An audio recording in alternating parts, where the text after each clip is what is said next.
चावल बांटने वाली चुड़ैल। जौनपुर नाम का एक गांव था जहां मई जून की दोपहरी में भयानक लू चला करती थी। गांव के लोग दोपहर में घर से बाहर नहीं निकला करते थे और ना ही कोई अपने बच्चों को घर से बाहर भेजता था। दोपहर को घर से बाहर ना जाने का कारण केवल लू नहीं था। गांव के बीच में एक छोटा सा जंगल था। उस जंगल में दोपहर के समय एक चुड़ैल भगोना लेकर खड़ी होती थी और जंगल से कोई गुजरता तो चुड़ैल उसे कढ़ी चावल खाने को देती। जो भी चुड़ैल के कढ़ी चावल खा लेता उसे भयानक भूख लगती। चुड़ैल उस पर हावी हो जाती और फिर वो अपनी मनमाने काम कराती। गांव में सुमन नाम की एक लड़की अपनी भाभी और भैया के साथ रहती थी। सुमन को जब भी घर के कामों से फुर्सत मिलती तो वो अपने पड़ोस में रहने वाली मीना के घर पहुंच जाती और बातें करने लगती। आज जब दोपहर में 2 बजे सुमन घर लौटी तो उसकी भाभी उसे डांटने लगी। सुमन, तुमसे कितनी बार मना किया है कि दिन दोपहरी घर से बाहर मत जाया करो। तुम्हें पता नहीं क्या, यादव जी की लड़की को चुड़ैल ने कढ़ी चावल खिला दिए थे। तब से उसके घर में रोजाना कुछ न कुछ अजीब हो रहा है। कभी कोई जानवर मरा मिलता है तो कभी कोई पक्षी। रात में अजीब आवाजें सुनाई देती हैं। अब उनकी लड़की इंसान का खून पीने की मांग कर रही है, इसलिए धोखे से भी दोपहर में घर के बाहर ना जाया करो। भाभी, मैं इतनी पागल थोड़ी हूँ कि चुड़ैल मुझे अपनी कढ़ी चावल खिलाएगी और मैं खा लूंगी। मेरे अंदर भी तो बुद्धि है या नहीं। चुड़ैल के कढ़ी चावलों में से एक अजीब सी खुशबू आती है। खुशबू को सूंघकर इंसान को तेजी से भूख लगती है और वो कुछ भी खाने के लिए पागल हो जाता है, यहाँ तक कि इंसान का मांस भी। इसलिए कह रही हूँ, दोपहर में घर से बाहर मत जाना। सुमन बड़ी हो रही थी और उसे बिल्कुल पसंद नहीं था कि उसकी भाभी कहीं आने जाने के लिए उसे रोके या टोके। सुमन की सहेली मीना की शादी तय हो चुकी थी। मीना को हल्दी लगने वाले दिन सुमन सुबह ही घर से चली गई। दोपहर में जब वो अपने घर लौट रही थी तो उसे गांव में कहीं दूर से आइसक्रीम वाले की आवाज सुनाई दी। बड़ी तेज भूख लग रही है। सुमन के पास 5 रुपए थे। वो आवाज का पीछा करते करते गांव के बीच में जंगल के पास पहुंच गई। भयानक लू चल रही थी और दोपहर में दूर दूर तक कोई नहीं था। ये आइसक्रीम वाला कहाँ चला गया? तभी सुमन की नाक में किसी स्वादिष्ट पकवान की महक आई। सुमन उस महक के साथ खींचती चली गई। चुड़ैल कढ़ी चावल का भगोना लिए तैयार खड़ी थी। बोल छोरी, तुझे भूख लग रही है क्या? हाँ, मुझे बहुत तेज भूख लग रही है। कुछ भी खाने को हो तो दे दो। ले, मेरे कढ़ी चावल खा। इतने स्वादिष्ट कढ़ी चावल तूने अपनी जिंदगी में कभी नहीं खाए होंगे। सुमन ने चुड़ैल के कढ़ी चावल खाने शुरू कर दिए। चुड़ैल उसकी थाली में कढ़ी चावल परोसती गई और सुमन उन्हें खाती गई। जब सुमन का पेट भर गया तब चुड़ैल सुमन के शरीर में प्रवेश कर गई। सुमन घर पहुंची तो उसकी भाभी उसका इंतजार कर रही थी। मीना के घर से अब आने का समय मिला है तुझे सुमन?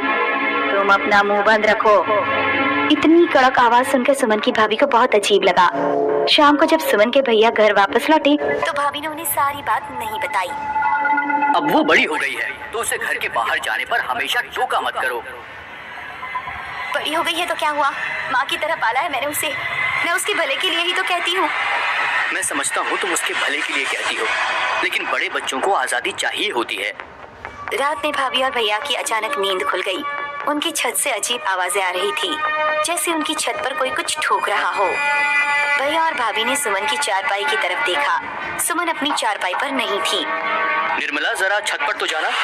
क्या सुमन छत पर कुछ ठोक रही है? भाभी छत पर पहुंची तो भाभी का मुंह सूख गया।